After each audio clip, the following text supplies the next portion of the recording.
Hello and welcome to the Moncast. A podcast where we watch Pokemon and Digimon in tandem and discuss the similarities and differences that they share. My name just so happens to be Sam. And my name just so happens to be Stevie. And the score currently stands at 16-14 to Pokemon. And this time we're watching episode 31, Dig Those Diglett and the 8th Digivice.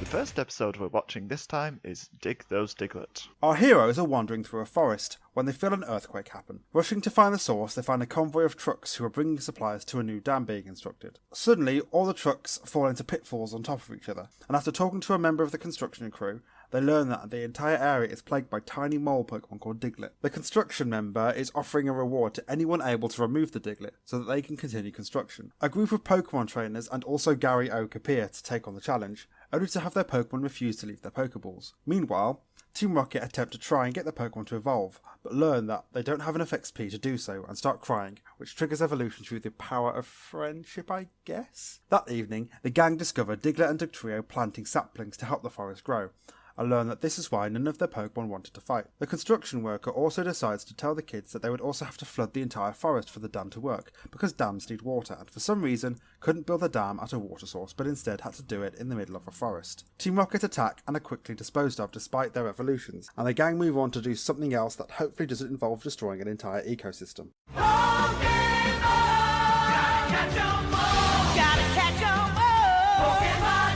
So much there for so little of the plot. You may have gone into too much detail, but it's fine. So it starts with the narrator saying that it's been several months since Ash left, so now we have a time frame, which is several months, so that could be anything from 3 onwards. And they are somewhere in the mountains, They are lost in the forest again, which seems to be a thing that they do a lot. so you can guarantee it's going to be filler. Actually, yeah, that kind of makes sense. Whenever they're lost or doing something like that, they just so happen to wander into the plot of the day. We are caught somewhere in the filler. I feel like if they got lost that much, maybe give someone else the map, because Brock kind of seems to be bad at reading maps. And then also Team Rocket are there, and then Jessie's eating what looks like a curry, but she's having... Did she say she's having Chinese food or something? It's some nice food. It looks nice, whatever it is. And James is having tea, and Meowth is doing sit-ups, because that's a thing that Meowth wants to do. And then there's an earthquake, and then the gang find trucks all piled up. And I've got that they're a very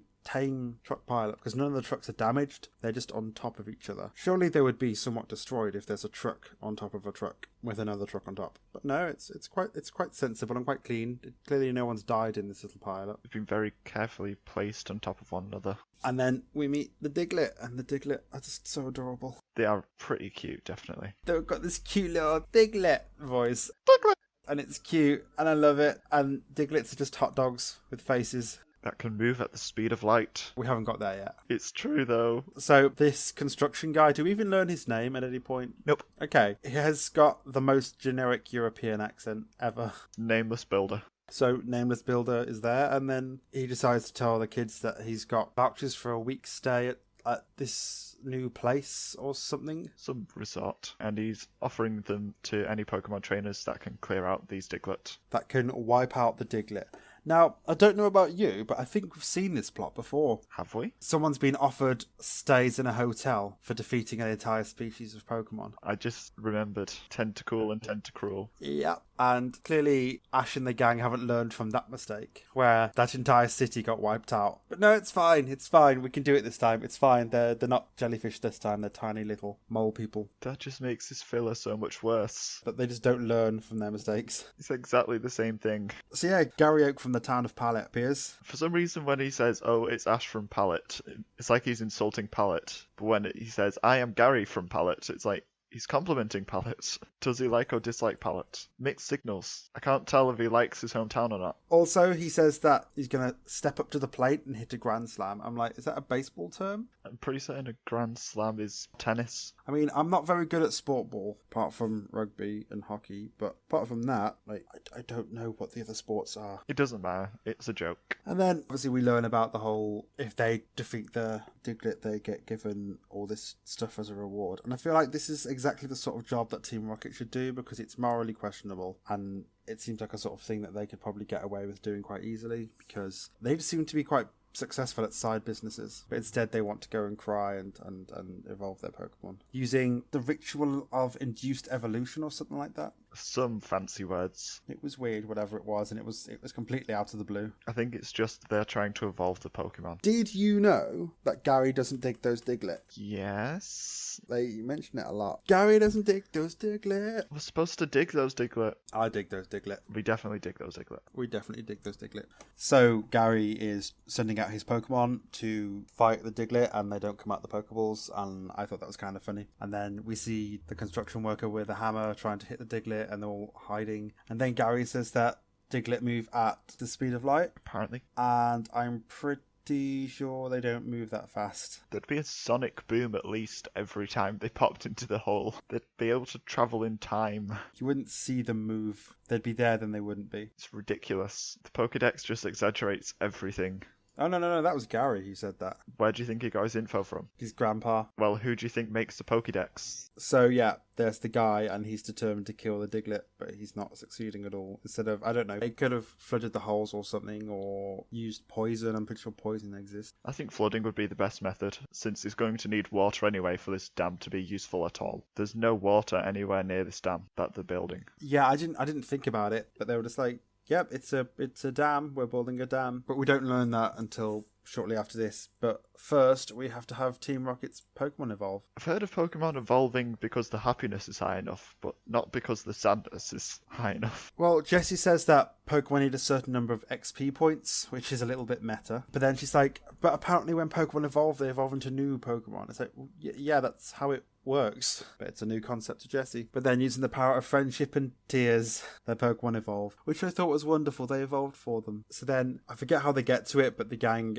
basically find out about Diglett and Dugtrio. Diglett, dig, trio, and it's so annoying. It's the Chansey all over again. It keeps happening, like, longer than you'd think it would. And then the guy just straight up tells them that they need to flood the place to build the dam. I'm like, well, just build it by a water source. And they've not exactly built it against a mountain or something, it's just in the middle of a forest. But they're going to build a dam and then destroy this entire ecosystem. I'm like, well, yeah, I get why it's bad now. But you didn't decide to lead with, we're going to flood this entire place and ruin all these homes for all these Pokemon. But that's fine, we're going to build a dam. Dams are good for the ecosystem. No, especially if you're not leaving the ecosystem as it is. You're literally wiping it out. It's Plot holy? Yes. It's the Diglett. They've dug too many holes in this plot. It's just the same plot again from previous episodes with a new skin. Yes, it is. Basically, this episode is really dumb. We're not finished yet. Might as well be finished. We're at the end where the builder learns his lesson. He sees happy Digletts and Dugtrio. No, we're at Arbok and Weezing are there, and then they're fighting, and then they go underground, and then they're beaten so easily. It's like, oh, so they evolved for, like, no reason. And then the narrator at the end, as Ash and Co go off to, I don't know, destroy an ecosystem, the narrator says that when you do a little digging, you can find something good wherever you look. And I'm like, that doesn't really work for an analogy, because if you dig somewhere like, I don't know, a graveyard or a volcano, you know, you're going to find something interesting, certainly illegal. The moral of the story is Pokemon is bad. The moral of the story is, go grave robbing. Find yourself something good. Find some corpses' possessions and take them for yourself. Yeah, that's what you gotta do. That's what I learned from this episode. If I'm taking one thing away from this episode, it's that we should all go grave robbing and find the good things that have been left with the people who have passed. So, let's talk about the random things that we've not mentioned so far. I love the Diglett and how nonchalant they are about just destroying everything. They're just like, Diglett, Diglett, and then they sink a truck into the ground. To be fair, they are kind of just doing their own thing. They're just wandering, and there's going to be pitfalls because they're digging underneath. But then they all turn up to see what's going on because there's a huge commotion in their forest. And then the guy is trying to kill them. I understand their point of view of just where they're just there trying to have a good time. And this guy's there trying to hit them with a hammer. They're just adorable, and it's amazing when they just make a beeline straight for a truck. I think what's really cute is when the trainers are throwing their Pokeballs at them to send their Pokemon out. And Diglett is picking at the Pokeballs and like, here, you drop this. I'm like, oh, no, stop being cute. Diglett are the best. And the ground types as well. This is like the second episode we have about ground types. Well, the third, if you count Cubone. Cubone's turned up twice. No, as in like the focal point of the episode. We've got Cubone and Sandshrew, 2 ground types. This time we've had Diglett. And the Diglett were good. They're the only good thing about this episode. Well, they are my favourite thing because they're literally doing their thing. They sound adorable and they are little earth hot dogs. Even Team Rocket this episode wasn't as good as usual. Yeah, they didn't really do anything apart from cry on their Pokemon and then they evolved. Near the end, they did make a few fourth wall breaking comments. They said that this is the first time that Arbok and Weezing have been seen on TV. And the motto just got interrupted by Meowth going, they know the rest. Anything else? I've got more things, mostly bad things. It's the second episode in a row where it's just been about, don't destroy the environment, kids, because that makes you a bad person. I didn't realise that until we recorded. Like when we were talking about it, that was when I realised it was like the Tentacruel episode. It's the third episode we've had that's like that, where it's just, don't do bad environment stuff. What were the other ones? The last episode with the power station. If you clean up all of your environmental problems in Grinchy City. Grinchy City. I forgot about that. So it's quite clearly just save the world from environmental destruction. Do it, kids. Be green. Just another one of those plots. And it's very predictable because of that. I worked out halfway through it would be construction is bad, so don't do it because Pokemon get disturbed. Be good to your environment. Yes, do it. The other thing was that I really liked the Nameless Builder's character arc. He's probably my favourite thing in this episode because we meet him and he's just so intent on getting this dam built for no reason. And he goes through this whole phase of pushing and pushing for it to be built against these Diglett. But then he realises the error of his ways and becomes good and doesn't destroy everything for a dam that has no purpose whatsoever. And that's the most character development any character has had in the show so far. So my favourite thing was Nameless Builder and yours was Diglett. We have opposing favourite things. On the opposite side of this epic battle between construction and Pokemon that gets resolved in 20 minutes. Overall, it was a dumb filler episode. Diglett was the only redeeming thing about it. I don't want to watch it again or talk about it again. See, I've got that it was a good episode, like not too busy plot-wise, but had funny moments and Team Rocket's Pokemon evolved. But talking about the episode, we've learned that it is basically a reskin of the Tentacruel episode. So like, yeah, it goes from being a good episode to it is just reusing old ideas. So it loses points. There wasn't even any epic battle against the giant monster, so it was just even more boring. It was a waste of my time. It's a waste of everyone's time. There just isn't much to say about it apart from it's the same as last episode. It's a mix of the last episode and Tentacruel, but it has cute Diglett. The second episode we're watching is the 8th Digivice. Ty and Izzy go home and hide their Digimon from their parents. Also, it's revealed that Izzy knows he's adopted, but his parents don't know he knows. Meanwhile, Ty's family cat Miko runs off with the 8th Digivice that totally doesn't belong to Kari. Devimon and Izzy race to catch the cat, while Raymon and Kabuterimon have an intense battle. Unfortunately, a crow swipes a Digivice and the trail goes cold. Digimon, digital monsters, Digimon are the champions. Digimon, digital monsters, Digimon. Mine was longer than that, but yours is quite concise. The plot is extremely simple in this episode, but I will explain why that's not a bad thing later, necessarily.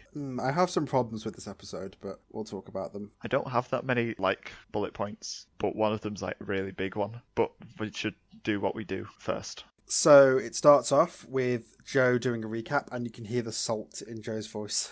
Because in the last episode, he was mistreated by just being abandoned and everybody else buying food, whilst him and Izzy are left by themselves. The recap music just really isn't suited to what happened in the last episode. It's like this intense battle music when most of the episode was just spent travelling between places. It's just kids being kids. It just didn't work. And Devimon and Myotismon have a Skype call. They do with the bat phone. The bat phone TM. Devimon just updates Myotismon on the fact that his minions suck and blames it on Gatomon. You know whose fault it should be? Who's? The head honcho, the guy in charge, the guy whose plan this all is. Jedi? Can't say that because spoilers. Genai is actually a vampire Digimon. So that small conversation takes place, and then we return back to the kids that are finally home after 3 episodes or however long it's been. They found the gateway 4 episodes ago now, so it's taken them like 4 episodes to finally make it to their own houses. Except Tai is talking to Koromon, and he's literally saying, I wonder if Kari is the 8th child. So they literally say, oh, I wonder if Kari is the 8th child. And also under Kari's bed there is a Digivice beeping.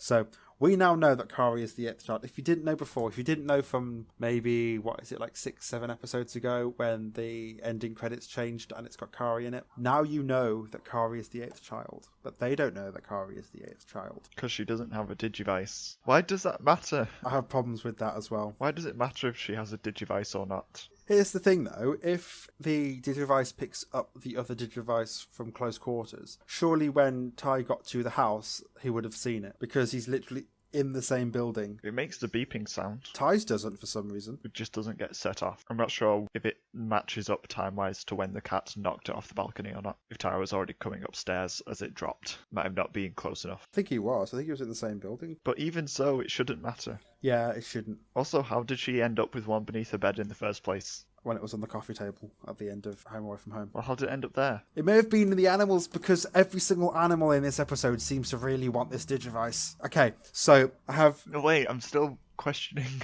how she ended up with a Digivice in the first place. Everyone else came shooting out of the sky. It just appears because of plot. Right, so I have some problems. I was going to save them to the end, but here are my problems with this episode. The amount of animals and things that have to happen in a specific order for this Digivice to do what it needs to do is insane. So the cat takes it and drops it off the balcony, then takes it, then runs to another place where another cat steals it, and then gets taken by the original cat, and then in the back of a lorry, and then gets driven across a bridge. And then the cat escapes from the lorry, and then there's a cat or a dog or something that stops it. Then a crow picks it up and flies it back to where it started, pretty much. Flies it back to its nest. Yeah, it's so contrived. There's this, Rube Goldberg. Yeah, Rube Goldberg machine. Yeah, it feels like that, but with animals. It's a series of unfortunate events. It is, but it makes no sense about why it happens. Why does this happen? It happens because plot convenience. There's no reason why it couldn't happen, so it might as well. Okay, but here's my other problem. You know how the crests glow? Why are they glowing for the Digivice and not the child? When have the crests ever glowed before? When they've been with the kids? The crests usually glow when they're about to digivolve the Digimon, right? So this makes no sense. The crests have never been tracking devices for each other. Apart from that, what my Otis one assumes then is that the 8th child has a Digivice. If they don't find this Digivice, they will never find the 8th child. You assuming he has any idea how these crests actually work for finding the 8th child? It makes no sense.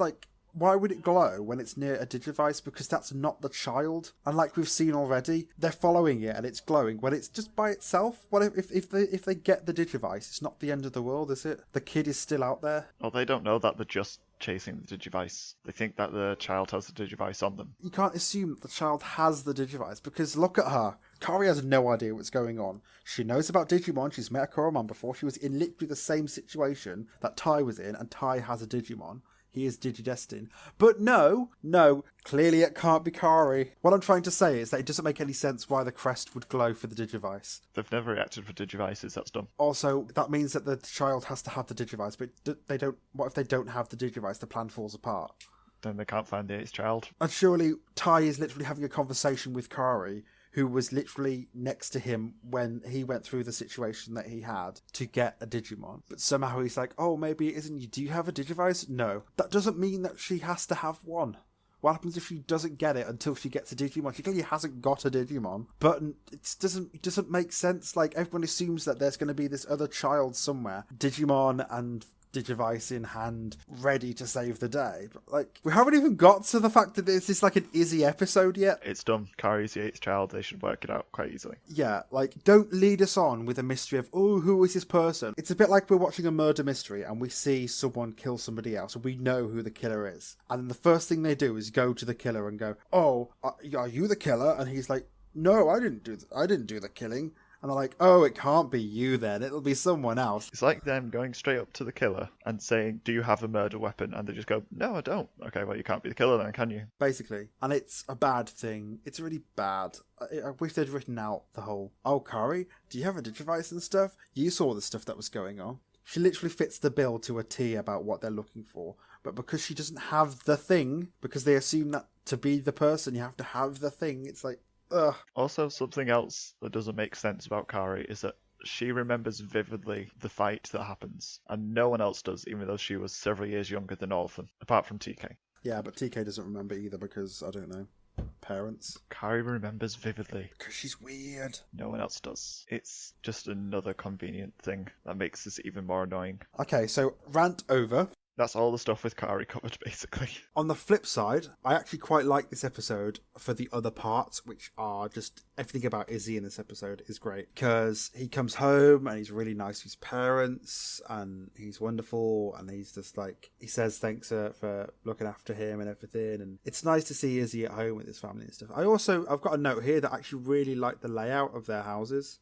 Like that apartment style is really great. It's sort of just, it's open plan, which makes me think about houses we have in England where we have hallways, which have always been weird to me. They're just long, thin rooms designed specifically for walking. I always found the concept of hallways weird. A sizable chunk of your house just to have a small, thin room that you walk in. Well, it gives people privacy. To walk? No, to be separate from the people on the different rooms. Yeah, but if you had different rooms in your house, then... Why are we talking about interior design?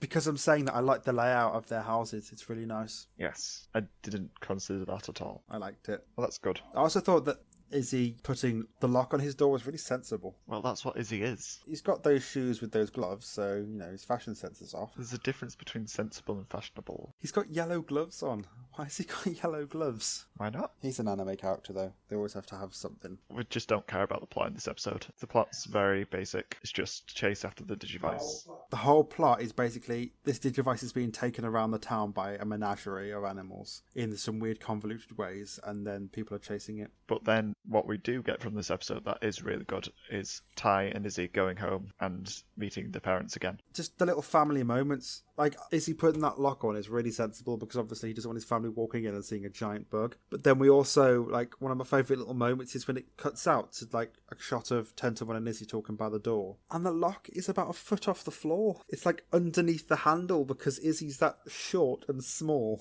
It's great. And then he goes and tells jokes to his family because they can hear him talking. And he's like, no, I'm just doing a bit. It's fine. It's just a little bit that I'm doing. And then he goes and tells jokes and he's like, I'm sorry, they're really bad. And then his parents are just like, no, they're the best. They're really funny. It's really good considering it's your first time doing this in front of people. And I'm like, this is such a nice little family. It's lovely. Family with secrets. They just seem like quite polite and formal and really relaxed with each other. And then it cuts to the Kamiya household where Ty is just guzzling food, and then Kari and the dad. And I don't think you've ever seen the dad before. No, not in the series. I've never thought that you'd see the dad. You only see him in the prequel in the sub. But he's cut out of that because he's drunk. But apart from that, I was pretty sure that we don't see the dad. But I guess you do, and he enjoys watching TV with Kari, which is quite nice. And laughing hysterically at everything. Yeah, it's not so much the Kamiya household that really grabs me, though. It's all Izzy's parents that really make the episode. They are wonderful people. Like, they know that they're not telling him that he's adopted, and they don't know how to bring that up in conversation, because that's got to be a big thing to talk about, you know, especially if you don't know that you're adopted. So they've just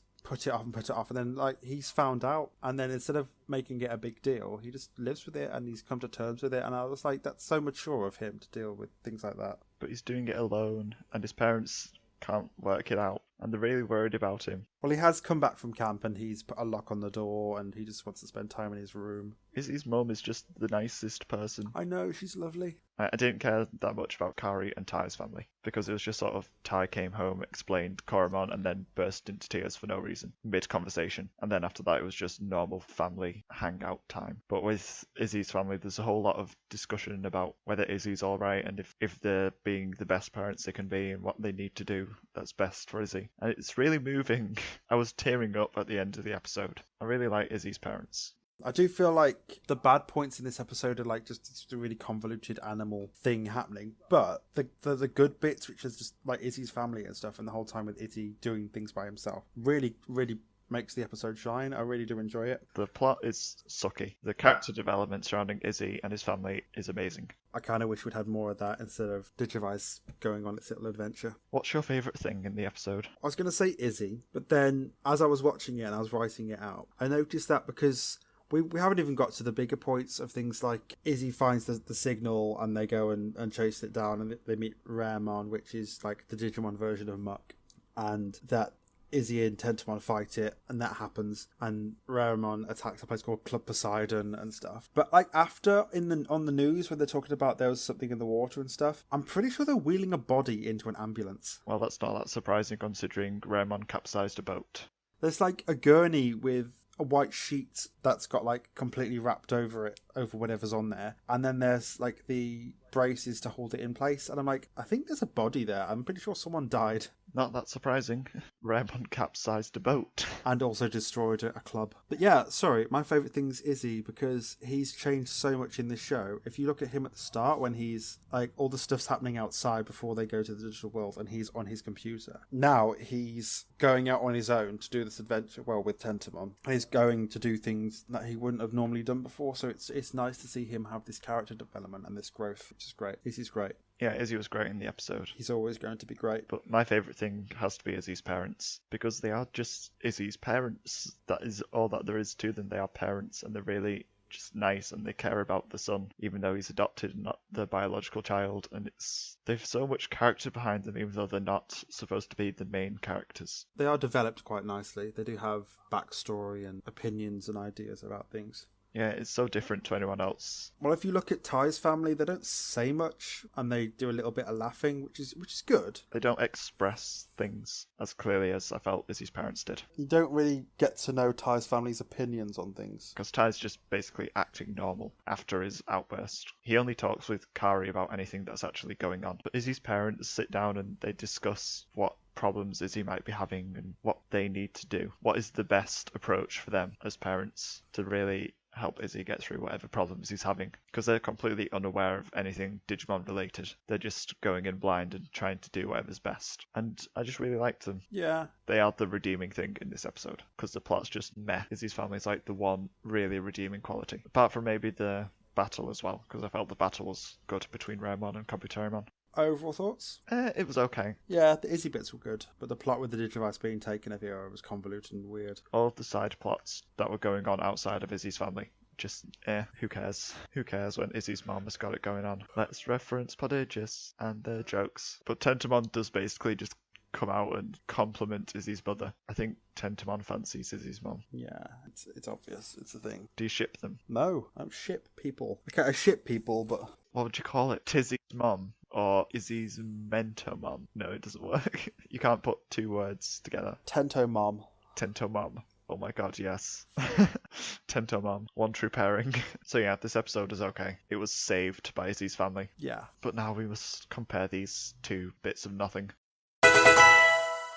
Now it's time for Mono a Mono, where we stop being so negative about everything, okay? Yeah, deal. We're both being too soppy. So, let's start with our Monsters of the Week. Mine's Tentomon. His conversations with Izzy were good, and his battle with Raemon was good. It was quite a good back and forth battle, instead of just attack, attack, win. I found the bit where Kabuterimon was being drowned by Raemon particularly intense. It was a really good battle by Digimon standards. But what was your Monster of the Week? Mine was Diglett, because they're ground types, which are my thing. They're also cute and basically just tubes. They're like Earth hot dogs who move at the speed of light. And also, they're not even villains in this episode. They're not even causing a problem. The problem is the construction work. They are the good guys. They're literally building more of a forest. They are the eco-warriors. They're just building their own little forest and building it up, and I think that's really cute. They don't purposefully go and attack anybody. They're just doing their own thing. Like, they just turn up to the construction site because they're curious to see what's going on, and this guy just wants to murder them. Which episode do you think had the best storyline? I did have Pokemon because of like Diglett and the whole message of don't destroy nature, but we've had it before, so I've got to say Digimon. It is the same thing again.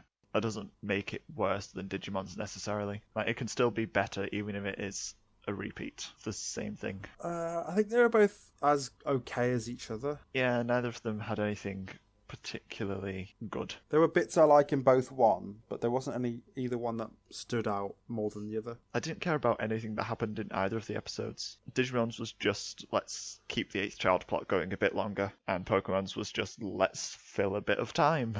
Yeah, I agree with you that overall the episodes were a bit bland, but then there were points we like in both episodes. What did we like in Pokemon? Diglett. I like the Diglett, they were cute. Basically, we have to choose between Diglett and Izzy's family. Which is better? There's only one way to find out. Fight! I will not accept that Harry Hill reference. Were there any similarities between these episodes? Well, I've got my theme, which is things that are happening beyond anyone's control. Because we've got the Diglett doing their thing, and they don't really care that the humans are doing stuff. And then in Digimon, we've got this conga line of animals stealing the Digivice. Do, do, do, come on and steal the Digivice. Do, do, do, stretch this whole plot out. The only similarity I could come up with was that not much really happens in either of them. I just didn't really care about either of the episodes. They're okay. I mean, if you're watching a couple episodes in a row, they'd be okay. They'd fit in with a group of episodes. But if you wake up on a Saturday morning and these are the 2 episodes you watch, it'd be like, We've come out of watching them and nothing's really changed. No, apart from Arbok and Weezing. Yeah, but I doubt that'll make much difference to anything. Yeah. They are just bigger versions. Team Rocket aren't going to start winning battles with them. Nah. This is just a nothing. Like, nothing has happened. Okay, well, which episode did you enjoy the most? Digimon. Just because Izzy's family and the character development around that was the closest thing to any sort of progress we had in either of these. I'm happy to go with your choice then, because I was just on the fence. Both episodes had bits that I liked, but overall were just kind of bland. And I can't really make a choice over which of the 2 points that I preferred the most, because they were literally just 2 tiny pieces of information from both episodes. It wasn't enough to come to a conclusion. So I'll take yours and go with Digimon. So that makes it 16-15 to Pokemon. Join us again next time where we'll be watching episode 32. Gatomon Comes Calling and the Ninja Poke Showdown. The what? The Ninja Poke Showdown. This is like Digimon level, just stick the word poker things in there. The Ninja Poke Showdown. I can't think of any ninja Pokemon, so I have no idea what that's going to be about. I think I know what's in this episode, and then they're not ninjas. Maybe the samurai guy comes back. Maybe. I don't think so. You can listen to more of us on SoundCloud, iTunes or Stitcher, where we like getting reviews and comments. And you can message us via our Facebook, Twitter, Tumblr, with the Will thread, and email, which are all linked in the show notes. Thank you for listening. Goodbye. Bye. Thanks for enduring this mess of an episode. It's not a mess, it's a good episode. I was just on a downer. We can only report on our experiences, and if we've had a negative experience with an episode, then we've had a negative experience. Watching Try before recording this was a bad idea. It's compromised everything. Try was so good. Okay, I'm going to stop the recording now. No, we could just add a little segment into like the outro where we can just have a quick little brief discussion of Try, where we're not going to say any spoilers or anything. Okay, fine. Try gives me sad feels. Ash is the 8th digestion child. Bye. Okay, I'm actually pressing stop now. We live in a digital world. Little monsters everywhere. Join our team, let's fuse together. It's Digimon Fusion now. We've got the power for all to see. We're stronger when we act as one. We're gonna change the world. It's Digimon Fusion now. We've got the power for all to see. We're stronger when we act as one. We're gonna save the world.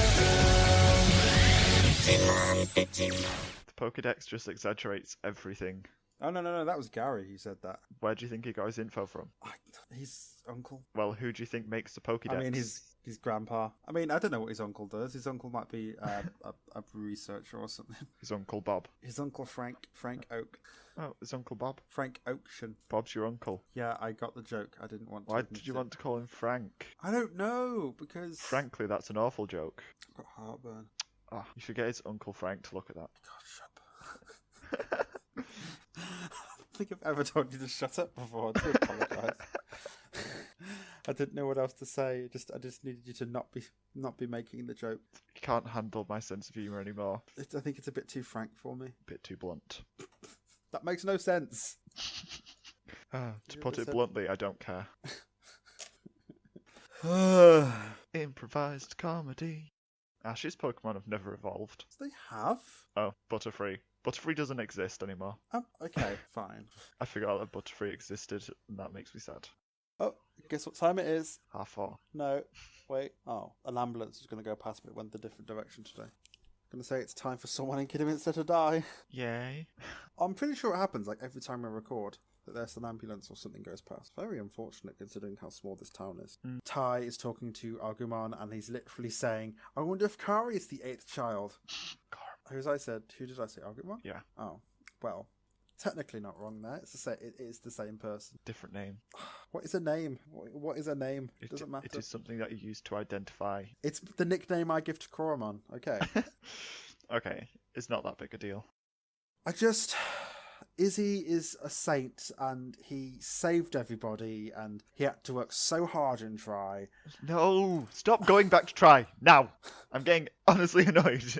Can we finish this, please? Like I said, or like you said. I've said that a lot this episode, like I've said or like you've said. I should stop saying that. Yeah, like you said, you should stop saying like you've said a lot.